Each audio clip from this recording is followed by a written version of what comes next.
Quelle est la différence entre un massage des pieds et une réflexologie plantaire? C'est ce qu'on va voir ensemble aujourd'hui, mais avant, je me présente. Je m'appelle Lorraine Maurice, je suis réflexologue professionnelle et également formatrice pour aider les gens à devenir réflexologues professionnels et aussi pour pratiquer dans le cadre familial. Donc, quand les personnes n'ont pas le but de devenir réflexologue professionnel. Voilà. Si vous êtes intéressé par ce que je dis aujourd'hui ou sur d'autres vidéos, n'hésitez pas à vous abonner à ma chaîne YouTube et également à ma newsletter où je parle de réflexologie et des thèmes liés à la santé. Voilà. Aujourd'hui, comme je l'ai dit, la différence entre un massage des pieds et une réflexologie plantaire. Voilà, c'est vraiment différent, mais parfois on ne voit pas toujours la différence. Et ici, je veux vraiment aller expliquer ce qui différencie les deux techniques. Donc, le massage des pieds, c'est une détente, voilà, c'est une détente. On va faire un massage des pieds pour se faire du bien. On ne pense pas, ah ouais, j'ai envie de me faire masser les pieds, ça va me faire du bien, ça va me détendre. Voilà, c'est ça à ce qu'on pense quand on veut se faire masser les pieds.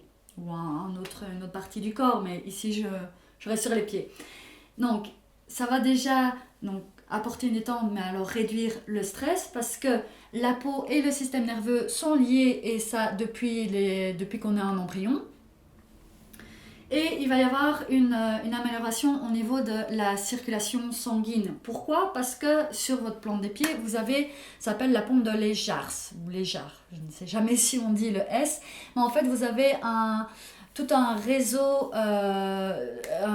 veineux, donc les veines superficielles, très développé au niveau de la plante, et rien qu'en allant masser, vous aidez au retour veineux. Retour veineux, c'est vraiment pour aider le sang à remonter vers le haut du corps. C'est voilà, un retour veineux difficile, c'est problème de circulation, varices, jambes lourdes, gonflées. Voilà, il y a beaucoup de personnes qui ont ce problème-là.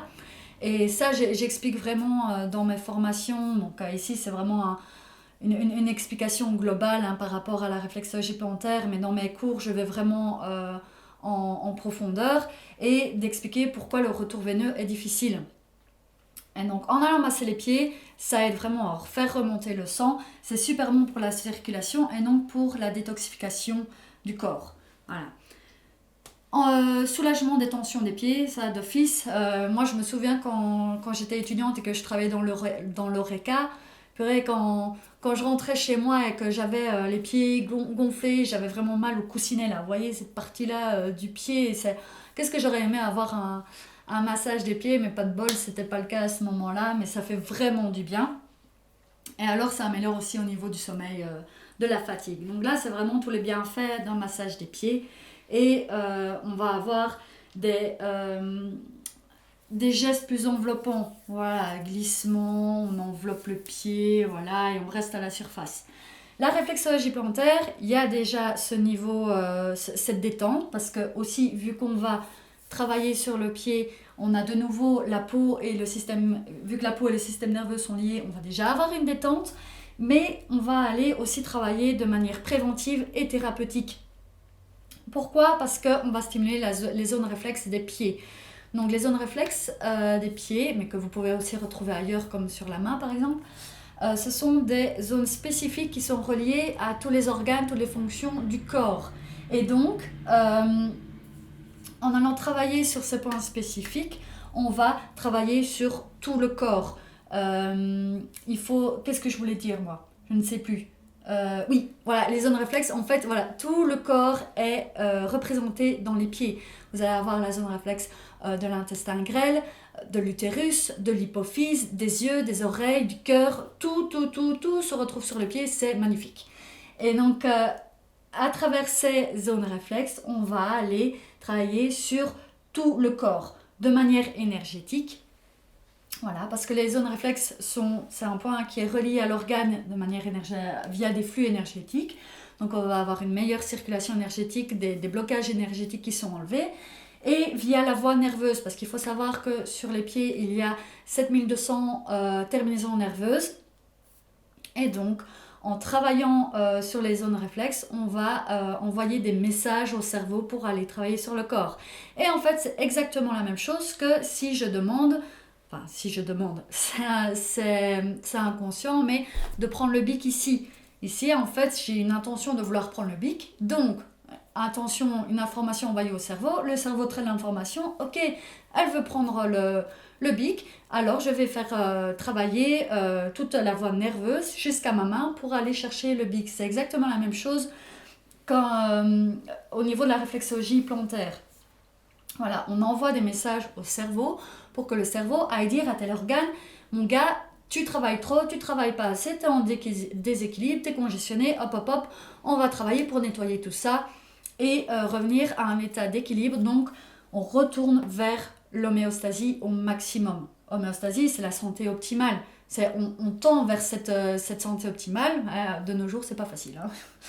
Donc, quand je dis impact sur tous les systèmes du corps, le système urinaire, le système digestif, le système endocrinien, le système nerveux, voilà, il y a 10 systèmes dans le corps et on travaille à tout point de vue sur tous les systèmes. Et donc, de manière concrète, rien qu'en allant travailler sur les pieds, on peut aller travailler une périarthrite de l'épaule, un burn-out, une constipation, des menstruations difficiles, irrégulières, quoi d'autre, vraiment une oppression thoracique, voilà, je donne, et tout ce qui est les problèmes de dos, les problèmes articulaires, musculaires, les tensions, et en fait ça, rien qu'après une séance, on voit déjà une amélioration à la fin de la séance. Voilà, donc ici en fait on va plus loin, voilà, on va vraiment travailler sur tous les systèmes, et on va plus en profondeur quand on travaille ici, on va être plus dans des mouvements enveloppants. Là, on va avoir des digipressions. Donc, digipression, c'est d'aller faire des pressions dans la peau, voilà, dans le pied. Et donc, en fait, parfois, c'est pas agréable. Donc, ici, un massage détente des pieds sera toujours agréable, vu que c'est de la détente. Ici, il y a un but de détente, mais aussi particulièrement préventif et thérapeutique. Et donc, ça peut être douloureux si vous avez un organe qui est en déséquilibre. C'est fort probable que la zone réflexe sera douloureuse. Donc, parfois, si vous avez pas mal de problèmes de santé, ça ne sera pas forcément agréable, mais on oublie toujours les douleurs parce qu'à la fin, il y a toujours une réharmonisation, une petite détente. C'est pas un parcours du combattant et à qui résistera au mieux à la douleur. Non, souvent c'est oublié et généralement on se retrouve comme sur un petit nuage après une séance de réflexologie plantaire. Sauf moi, j'ai essayé la réflexologie plantaire en Thaïlande et les gens n'ont pas toujours les bonnes formations. Il y a tout ce qui est le marché du tourisme.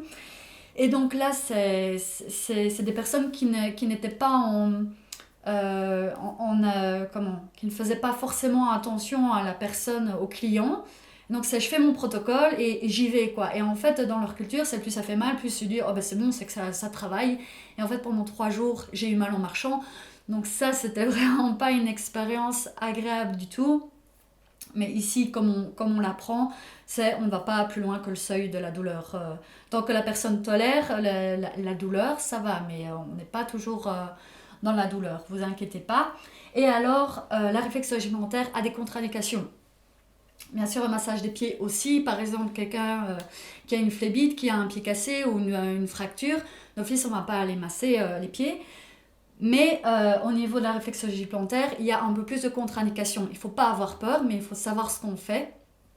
Donc, des gens qui ont le diabète, le premier trimestre de grossesse, quand on a une maladie infectieuse, quand on est à l'état aigu de la maladie, ou alors faire attention à des états comme le cancer, les personnes en soins palliatifs, les personnes fragiles, voilà, les personnes âgées fragiles.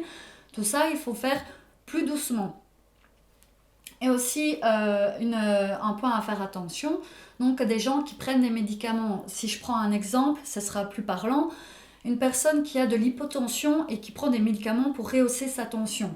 Vous allez faire une réflexologie plantaire sur l'hypotension et ça va naturellement, vu qu'on agit, c'est le corps qui agit par lui-même, la tension va réaugmenter. Donc naturellement, la tension réaugmente. Et en plus, vous prenez des médicaments, enfin la personne prend des médicaments pour rehausser sa tension. En fait, ça risque d'aller trop. Enfin, vous avez ici, on réaugmente grâce aux médicaments, et puis on réaugmente grâce à la réflexo, donc c'est trop de tension. Donc il faut savoir si la personne prend des médicaments, et il faut informer la personne. Voilà, il ne faut pas avoir peur, mais il faut savoir, comme je dis, ce qu'on fait. Et c'est pour ça que c'est très important de se former en réflexologie plantaire. Massage détente aussi, on apprend comment faire, s'il y a des zones qu'il ne faut pas toucher. Par exemple, un massage du dos, il faut savoir qu'il ne faut pas aller masser la colonne vertébrale. Mais quand on ne se forme pas, on ne le sait pas forcément.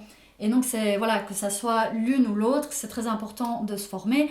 Et si, vu que je suis réflexologue, j'insiste vraiment sur la réflexologie plantaire. Il faut savoir où se trouvent les zones réflexes,